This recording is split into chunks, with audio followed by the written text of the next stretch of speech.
Nesse vídeo eu vou te guiar do zero até a sua primeira funcionalidade utilizando o cursor. Não importa se você já codou com o cursor, se você sabe como é que ele funciona, eu vou passar um apanhado bem geral aqui e vou te mostrar na prática como que eu tenho feito as minhas funcionalidades de uma maneira muito mais barata do que a maneira tradicional e de uma maneira onde você consiga de fato construir coisas escaláveis e que a IA não fique gerando um monte de lixo aí no seu código. Então vamos lá, vamos construir aqui a nossa funcionalidade junto, já sem muita enrolação. Eu tenho construído aqui essa ferramenta chamada FlowStack, que é justamente para organizar os meus workflows. Eu comecei ela na semana passada e eu vou utilizar ela aqui como base desse vídeo. Então a gente vai utilizar ela para construir a nossa funcionalidade. Ela basicamente é uma plataforma onde você organiza os seus workflows. Eu notei que eu mesmo tenho essa dor e muitas pessoas aqui internamente na empresa também têm, e basicamente você fica com seus prompts perdidos, tem uma dificuldade de compartilhar prompts entre as pessoas e mesmo de você olhar para os seus workflows, como é que você está trabalhando com eles e buscar formas de melhorar, fazer um ajuste fino num prompt, mexer aqui adicionar um outro prompt, adicionar um outro agente. Então por isso eu fiz essa ferramenta. Ela primeiro é para mim mesmo e para a gente internamente compartilhar nossos workflows, mas quem sabe ela não vira um produto. Então o que eu vou compartilhar com vocês aqui é justamente esse framework que eu tenho utilizado, bem simples, mas que tem dado um resultado excelente para construir funcionalidades e eu vou construir ela junto com vocês. Primeiro, só explicando, a gente está na tela do workflow aqui, onde tem os steps dele. Alguns steps têm prompts, outros não. E aqui são as variáveis, né? São alguns valores que a gente pode colocar como valores que são variáveis e você preenche esses valores, por exemplo, quando você vier aqui, ele já vai estar preenchido. E aí você só copia e cola lá no cursor. Então eu fiz isso para facilitar o meu próprio trabalho, porque por mais que você possa fazer o setup ali, várias vezes você tem que ficar escrevendo prompt ou colando prompt, então eu estou tentando deixar o mais organizado e fácil possível para mim mesmo. Então vamos lá, como é que funciona? Primeira vez que você vai fazer um produto novo, né, você tem que fazer esse setup aqui, no meu caso eu já fiz. Vou mostrar como é que ele está, mas basicamente você precisa de um contexto para passar ali para o seu agente, você precisa de telas, e basicamente essas telas são prints, ou print do Figma, e basicamente você vai mostrar ali o estado atual para o agente de UX que eu já vou mostrar, e decisions, que é basicamente uma memória ali de longo prazo do sistema, que vai deixando o sistema com registro de tudo que foi feito. Então deixa eu mostrar um exemplo aqui na tela. Dentro da minha pasta aqui de documentação eu tenho todos esses documentos que eu gerei lá no começo, de um outro workflow, que eu posso mostrar em outro vídeo, mas como que vai ser a arquitetura do sistema e tal. A parte do design também, como que vai ser os tokens de design, as cores e tudo mais. O one page do produto, então o que é o produto, né? Até vamos dar uma passada por ele. Basicamente é um repositório para documentação de workflows, para trabalhar com AI e automação. Aí que é a definição do problema, né? Profissionais corporativos que usam múltiplas ferramentas de AI e automação não tem onde documentar seus workflows de forma organizada. E por aí vai. Então tem um one page aqui do produto, não vou passar por ele porque o foco nesse vídeo aqui é a funcionalidade. E os processos, né? O mapeamento dos processos, como eu sempre falo, é uma parte muito importante, não poderia deixar de ter eles aqui. Então a maioria disso aqui já está construído, mas é só para você ver a documentação que eu coloquei. Dentro aqui da documentação a gente tem a parte de produto, que aí sim é o workflow que eu vou trazer nesse vídeo. Primeiro tem a parte de scripts, que é justamente um arquivo dentro dessa pasta que explica para que são esses prints, como que o sistema deve utilizar e como que deve ser referenciado.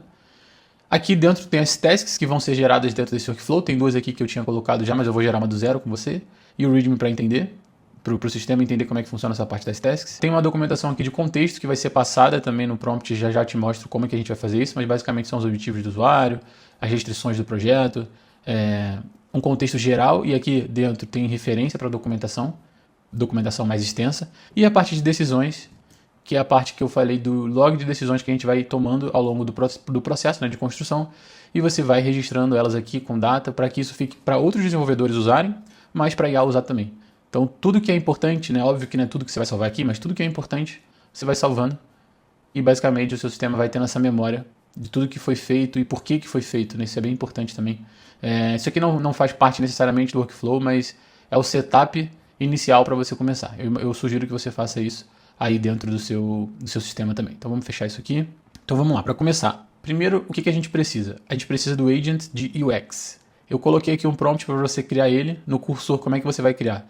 Dentro da pasta aqui, ó, ponto cursor, você pode criar esse arquivo .mdc, que vai basicamente ser uma descrição do seu agente. E aí eu criei o agente UI UX, que é o mesmo prompt que está ali naquele link. Basicamente, esse cara aqui, ele está com um workflow para receber um pedido de nova funcionalidade, ou então o que a gente vai falar é alguma dificuldade que o usuário está e mostrar o estado atual do sistema, e ele vai trazer sempre duas opções. Uma opção mais conservadora, mais rápido para resolver, e uma opção, assim, como se fosse o estado da arte, né? Uma opção que realmente ela seja aquela opção que dentro das plataformas de benchmarking, que ele entende que o usuário poderia se beneficiar mais, mas não necessariamente sempre essa é a opção certa. E aí você vai ter que tomar essa decisão. Então, depois de criado o agente, basicamente o que eu faço? Você vai capturar o estado atual do sistema e você vai rodar o agent. Opção A, isso aqui está errado. Deixa eu editar já aqui, ao vivo, mostrar como é que funciona. Criar o agente de UX, captura o estado atual, rode o agente, depois você escolhe A ou B. Pronto. Eu vou executar aqui o projeto no localhost. Esse aqui é um projeto em Next, então eu rodei aqui o npm run dev para rodar. Ele basicamente está igual à versão de produção, porque eu não fiz nenhuma alteração. Então deixa eu abrir aqui o localhost 3000. Não vai ter os mesmos workflows, porque localhost é diferente. As envs aqui eu vou estar logado com outra conta, mas vamos lá aqui, meus workflows. Beleza? Bom, e qual que vai ser a funcionalidade que a gente vai fazer? Ela vai ser uma funcionalidade que ela é simples, mas que ela tem um impacto grande no produto. Hoje, quando eu crio um workflow privado, que seria para eu compartilhar internamente aqui na empresa, para você compartilhar com pessoas que você quer, o que acontece, vou te mostrar aqui, copiar link, é que quando a pessoa entra, deixa eu entrar numa aba anônima, quando a pessoa entra, ela não consegue ver. Então não faz muito sentido, né? Esse workflow é privado. O ator desse workflow optou por mantê-lo privado. Mas ele é privado, mas ele... Para que serve o link então, né? O link é só para workflows públicos. Então não faz muito sentido. Já vou fazer até o seguinte, eu vou tirar o print da experiência em si, né? Já vou colocar aqui, ó, só quem tem o link. Tirei o print de quando o usuário acessa, sem ser o usuário dono desse workflow, e tirei o print da página de edição. E agora, voltando aqui no ambiente de produção, onde eu tenho meus prompts, eu vou copiar o primeiro prompt desse workflow. E vamos lá. Deixa eu fechar isso aqui. Não vou fechar. Pronto. Então vamos lá. Eu vou mencionar o agent UX aqui. E eu vou colocar o prompt que eu colei, que é basicamente esse. Vou preencher o que eu preciso preencher. Então, contexto. Eu vou mencionar o arquivo de contexto. A tela. Qual que é a tela? É a de ver o workflow. Quando ver o workflow privado com um link compartilhado pelo dono. Qual que é o objetivo do usuário? O objetivo do usuário, dono do workflow, é poder compartilhar com quem ele quiser e a pessoa pode ver o workflow, mas não editar. Porém, esse workflow não fica público na parte de explorar. Vou até colocar assim, é como se fosse um vídeo não listado no YouTube. Pronto. Qual que é a métrica-alvo que eu quero ter? A métrica-alvo aqui, eu quero que mais usuários cheguem até o sistema. Retenção. E é isso, basicamente. Restrições.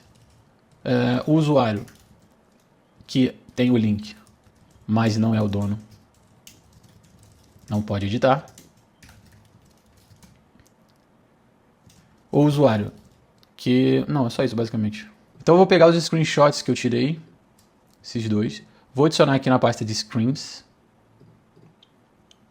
Vou nomear o primeiro como... Primeiro é user com link, sem ser o dono. E o segundo é user edição, na verdade. Selecionar workflow privado. Esses dois. Então, agora aqui dentro do estado atual eu posso mencionar esses dois prints. Arrastei aqui. E eu posso dizer, o estado atual está confuso, pois o dono do workflow seleciona privado, mas na verdade o copiar link de um workflow privado não serve para nada, pois o user com o link, mesmo com o link, é redirecionado para uma página bloqueada. E agora ele vai me dar a opção B e a opção A.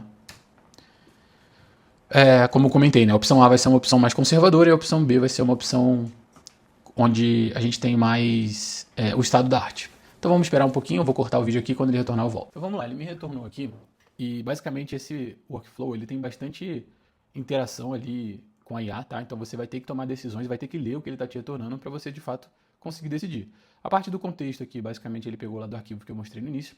Essa parte é bem importante porque a gente sempre vai estar abrindo chats novos e esses chats novos, eles sempre vão ter o contexto necessário para trabalhar. Então, quando você está abrindo um chat novo, é bom porque você vem com ele limpo, você gasta menos tokens, o que significa que você estende o seu plano aí, Max Plan, não sei qual plano que você usa, mas você estende ele porque você não está consumindo os tokens muito rápido. E se você usa consumo de API, você economiza muito. Então, diagnóstico, problemas priorizados. Microcopy enganosa. A opção privado, só quem tem o link promete algo que não existe. Comportamento real é privado, só eu. Perfeito. Feature ausente, não existe conceito de não listado. O modelo é binário, is public, true ou false. Página de bloqueio sem contexto. Quando o usuário com o link vê este workflow é privado, não entende por que recebeu o link se não pode ver nada, perfeito. Botão copiar link inútil para o privado, perfeito. É exatamente isso o problema. Aí aqui ele traz o benchmark e os padrões vencedores, vamos lá. Padrões vencedores ele trouxe aqui, ó, quem usa? YouTube, Google Docs, Notion, Figma, Loom. Tem sempre 3 níveis, público, não listado e privado. Nomenclatura clara. Anyone with link can view, unlisted, share with specific people. Perfeito, é isso que eu queria. Ele traz aqui o princípio, Lady Jacob, e usuários esperam comportamento consistente com outras plataformas. Esse agente de UX ele é treinado com as leis de UX, as premissas, heurísticas e tudo mais, eu coloquei isso no prompt. Página de acesso legado, Request Access, é o padrão ali, transforma o dead end, você não tem acesso, perfeito, para o usuário poder solicitar o acesso. Prevenção de ação inútil, Disable Hide ações irrelevantes, beleza. Caso o usuário, já que se ele escolher o privado, copiar o link não adianta nada, então para que a gente vai colocar o botão de copiar o link, né? Perfeito. Ele coloca aqui do tipo explicativo, torne público ou não listado para compartilhar. 2 opções, vamos lá então. A opção A, ele vai trazer corrigir microcopy, mais desabilitar share. E aí eu estaria escolhendo não permitir que as pessoas compartilhem links privados, né? Os não listados. Beleza, mas não é o que eu quero. Opção B, implementar 3 níveis de visibilidade. É o que eu quero. Adicionar no visibility, beleza. Adicionar aqui no deprecar, né? Tipo, acabar com aquele modelo antigo do isPublic, que era binário. No editor ele vai poder selecionar público, não listado, privado, perfeito. É isso aqui mesmo. Ele recomendou a opção B. Ele já me deu um backlog aqui, mas não é esse backlog que a gente vai usar. Perfeito, é esse mesmo que eu queria, ele entendeu o problema. Agora, a opção que eu escolhi é a opção B. Então eu venho aqui em cima, seleciono a opção B e a gente vai copiar esse prompt. Então a gente vai voltar lá agora e mencionando o mesmo agente UX, eu vou pedir para ele gerar uma documentação na pasta Tasks pronta para desenvolvimento. Então vou esperar um pouquinho, quando ele terminar eu volto. Bom, então vamos lá, ele criou o documento aqui das tasks, ele atualizou o README para com as tasks desse nova funcionalidade que a gente vai fazer. E vamos abrir aqui, deixa eu fechar aqui para ficar mais fácil de ver. Pronto. Vamos lá, vamos ver agora o README que ele colocou. Opa, abri o README errado. Aqui. Então vamos ver o que ele colocou aqui da task, para ver se tem alguma coisa que está errada, né? Visibilidade com 3 níveis não listado. Modelo atual de visibilidade binário, beleza. Jobs to be done. Quando tem workflow valioso, mas não quero expor publicamente, quero compartilhar um link apenas com pessoas específicas para que ela visualize esse workflow aparecendo na galeria, perfeito. 3 níveis de visibilidade. Public aparece sempre, unlisted não aparece em workflows, todos com link, share habilitado, private só o dono. Beleza? Aí que ele traz a especificação de... Isso tudo está no prompt, né? Por isso que ele está fazendo assim. Como é que é no desktop, como é que é no mobile. Ele já traz os design tokens que vem lá do arquivo design.json. Componente, os estados do componente, atributos de acessibilidade, parte do keyboard, isso é o que é bem importante para UX. Quais são os componentes, beleza, microcopy final. Beleza, tá aparecendo responsividade, tokens design system, os arquivos, vamos ver. Visibility card ele tem que criar, beleza, visibility selector. Ele vai ter que mudar o esquema porque tem um enum novo, tem que atualizar as actions, atualizar, beleza. Lógica de acesso, essa aqui é a principal, né? Quando ele vai editar o workflow e a página do workflow de fato. Critério de aceite, esse aqui é bem importante, vamos ver. O enum visibility no Prisma, campo visibility substitui o isPublic migration com conversão. O workflow public aparece em workflows, beleza. Beleza, autosave funciona para os 3 estados. Share dropdown desabilita quando private com o tipo explicativo, beleza. Badge de visibilidade mostra ícone e labels corretos. Tá, ok. Show de bola. Então, revisado. Agora o que a gente vai fazer? Não é esse agente que vai implementar. Eu vou abrir um novo chat, fechar esse aqui. Então, se eu vier aqui a implementação no código, vou copiar esse texto, voltar aqui no cursor e vamos lá. O agent de implementação que eu criei, ele que vai implementar a task 067. Perfeito. Regras, faça mudanças mínimas, beleza. Isso aqui depois, se você quiser olhar no detalhe, você pode olhar. Eu poderia usar o plan aqui, mas eu não acho necessário, tá? Então a gente tem alguns modos aqui, o plan, debug, ask e agent. Eu poderia usar o plan para que o agente implementador ele visse o que está proposto ali de task, planejasse a implementação. Mas eu não acho necessário, eu acho que eu estaria gastando processamento à toa aqui, né, do meu cursor, estaria gastando tokens à toa. Então eu já vou direto aqui para implementação. E você viu que eu não coloquei no modo plano, ele mesmo já analisou antes de começar a criar, né? Aí ele vai lá, agora vai começar a criar um por vez. E é óbvio que você, como desenvolvedor, como uma pessoa que está fazendo, tem que ficar aqui de olho, né? O que ele está fazendo, porque qualquer coisa, ó, você clica aqui no stop e você para. Então, basicamente, ele criou aqui o arquivo, o card, né, visibility card, que não existia. Era a primeira task mesmo. Esse segundo aqui, visibility selector, também era a segunda task, pelo que eu me lembre. Ele vai ter que modificar o esquema.prisma. Ó, tá modificando.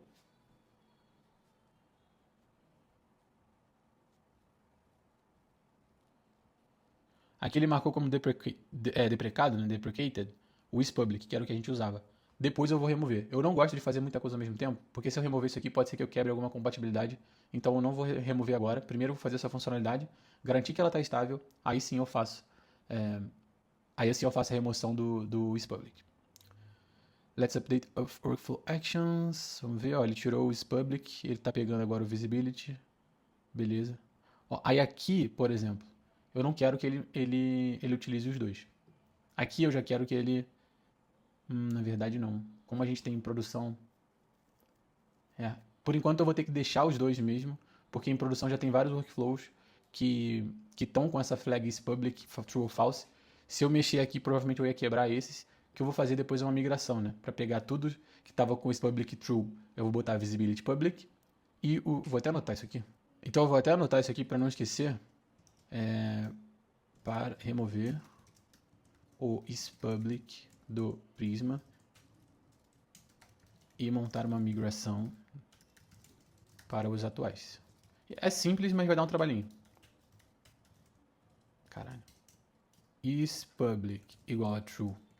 O que eu faço aqui vai ser visibility igual a public. isPublic igual a false. Visibility igual a private. Basicamente isso. Tá bem importante que no seu dia a dia de trabalho você vai trabalhando assim, sem querer fazer tudo ao mesmo tempo. Eu vejo que muitas pessoas tentam fazer tudo ao mesmo tempo só porque a IA ela tem essa capacidade de fazer e você acaba se perdendo e a tendência depois é dar errado o que você fez e você não sabe onde que deu errado. Bom, então ele terminou aqui. Eu preciso rodar o Prisma Generate, que é um comando para ele atualizar os tipos com base no novo modelo. Já rodei aqui, eu preciso rodar o Prisma Migrate Deploy.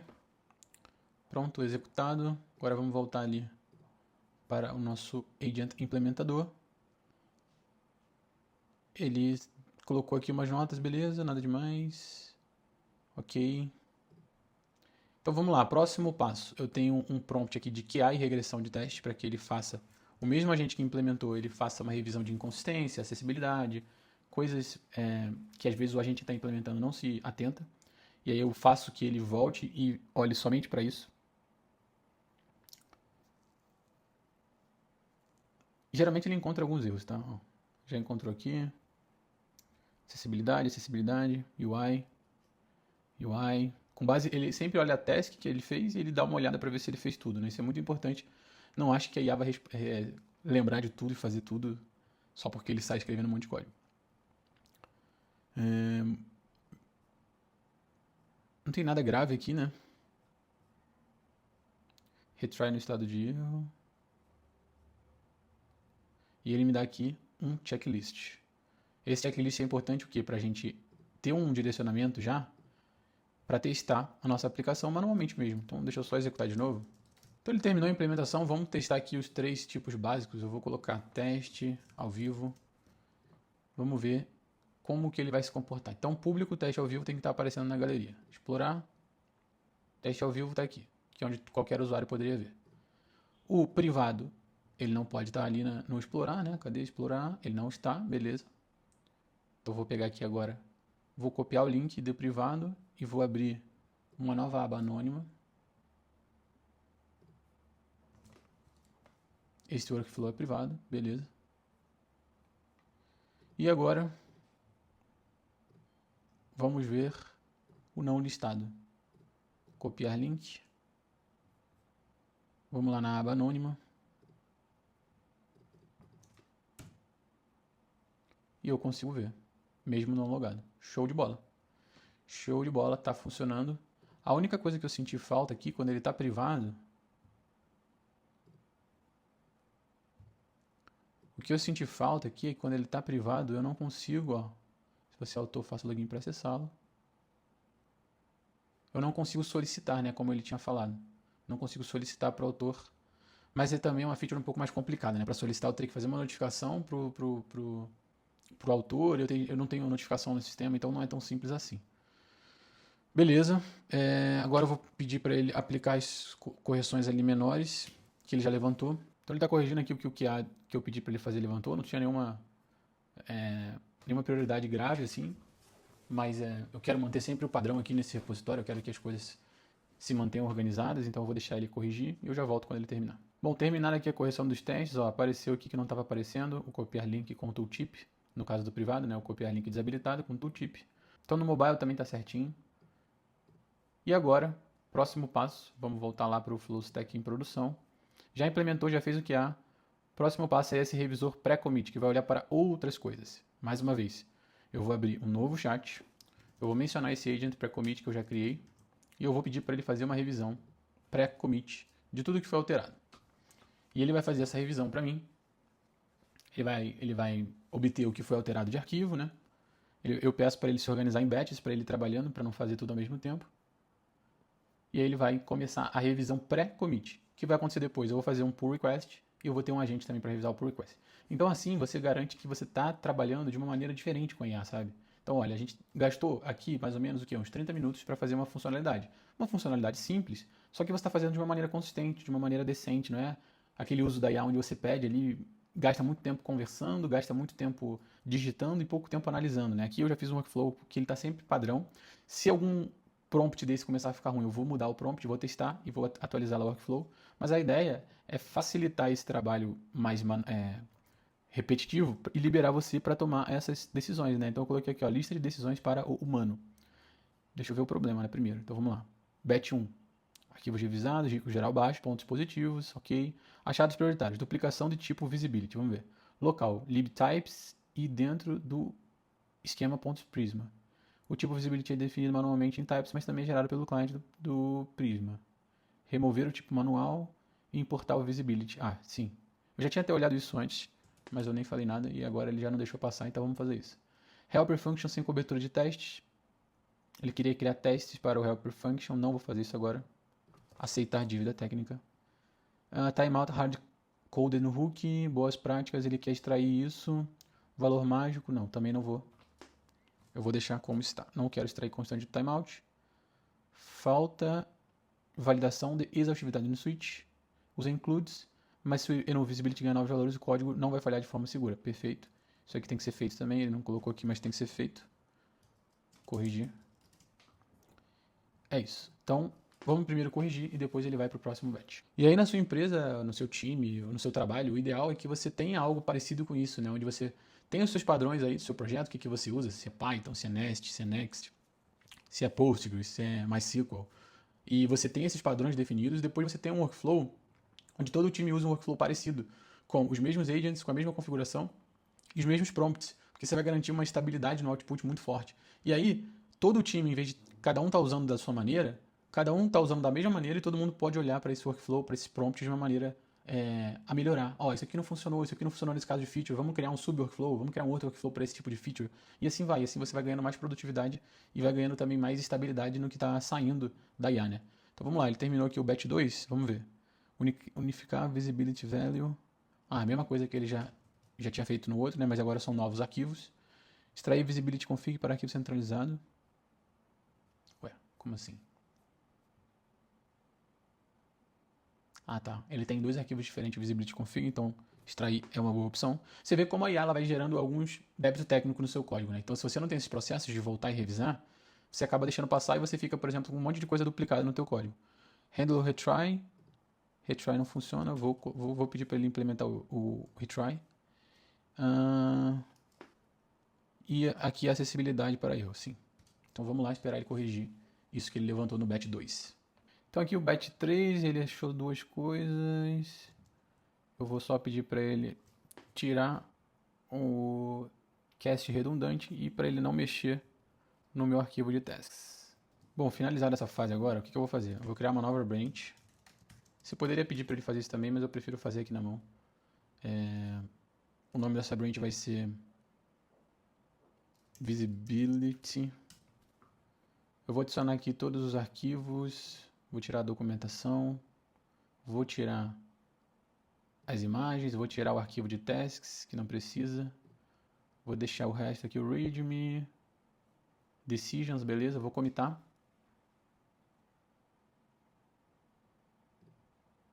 Vou publicar essa branch. Branch publicada, agora eu vou pedir para ele, vou avisar, né?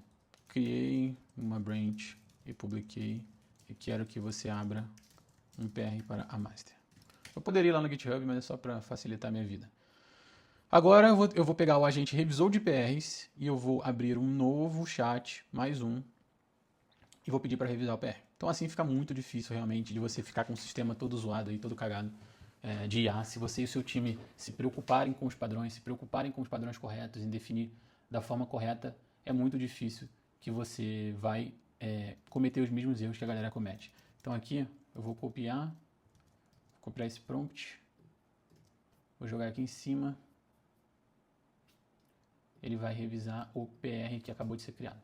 Então, deixa eu pausar aqui, eu fiz besteira, eu preciso mencionar o agent revisor de PR, esqueci agent PR, e agora sim eu posso colocar aqui o meu prompt. Bom, ele vai começar aqui, mesmo processo de revisão, ele vai batch a batch, arquivo a arquivo, ele vai olhando outras coisas que o pré-commit olha, né? Então ele não olha as mesmas coisas. E vamos ver, ele não achou nada do P0, ele achou um problema de regressão, use effect dependent route, mas não deveria disparar no refresh. Opa, isso é importante. Duplicação, response duplicado, divisibility, boas práticas.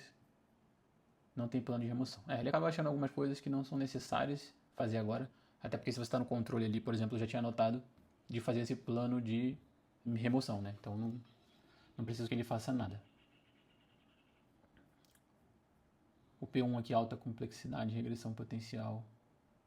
É importante. É importante a gente corrigir isso aqui. Boas práticas. É importante tirar essa duplicação também. E o achado 3 eu não quero que ele faça nada. Então vamos lá. Opção B, documentar. Reexport duplicado, opção A. E o use effect mais router dependency. Eu vou aceitar como dívida técnica e criar issue para investigar se causar problema real em produção. Não vou sair corrigindo não, porque eu já tinha testado aqui localmente e estava funcionando. Então não vou mexer nisso agora não. Por fim, o que eu vou fazer? Eu vou registrar no Decisions essa funcionalidade, o que foi feito. Vou deixar registrado aqui, o agente revisor de PRs é onde eu faço isso. E basicamente eu vou comitar o que ele me mudou. Então agora o que eu vou fazer basicamente, eu vou chegar para esse mesmo agent e vou falar, faça o merge do PR20 na master. E a gente vai ver esse sistema em produção logo mais. Então do zero, a primeira feature em produção aí mais ou menos 1 hora.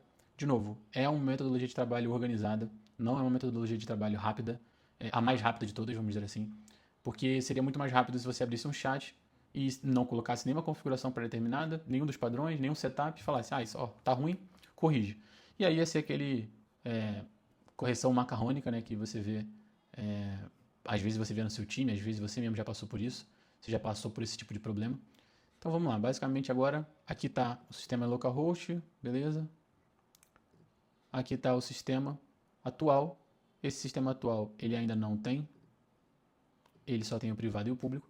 Esperar alguns minutos, a pipeline vai rodar e esse sistema já vai estar em produção. Eu vou deixar inclusive o link aí se você quiser testar essa funcionalidade, fica à vontade para testar. E é isso, eu volto no próximo vídeo. Até mais.